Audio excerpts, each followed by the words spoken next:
नमस्कार, हार्दिक स्वागत छ। आज हामी चर्चा गर्नेछौँ उन्नत जातका कोरली बाछी अथवा स्थानीय जातका लोकल बाछीहरूलाई कुन उमेर र कस्तो अवस्थामा पहिलो पटक बाली वा हन्जा दिन सकिन्छ। Jersey Holstein Friesian, Brown Swiss cross ब्रिडका उन्नत जातका गाईका कोरली बाछीहरूको उमेर 15 देखि 18 महिनाको उमेरमा पहिलो पटक हन्जा दिन सक्छौँ। शारीरिक तौलका हिसाबले यी कोरली बाछीको 250 देखि 300 किलोग्राम शारीरिक तौल हुन भने आवश्यक छ। त्यसै गरी उन्नत जातका कोरली बाछीहरूले पहिलो पटक 2.5 देखि 3 वर्षको आसपासमा बच्चा दिने गर्छन्।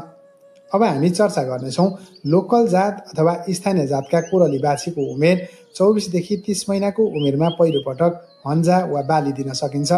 त्यसै गरी यी स्थानीय जातका कोरली बाछीको शारीरिक तौल भने 200 देखि 225 किलोग्राम र 3.5 देखि 4 वर्षमा पहिलो पटक बच्चा दिन सक्छन्। साँडे लगाउने उमेरभन्दा बढी गाईको शारीरिक अवस्था बडी कन्डिसनमा भर पर्छ। अत्यन्त कम उमेरमा साँडे लगाउनाले बच्चा सानो बाँच्ने दर कम र गाईको भविष्यमा दुध दिने क्षमतामा घटी हुन सक्छ।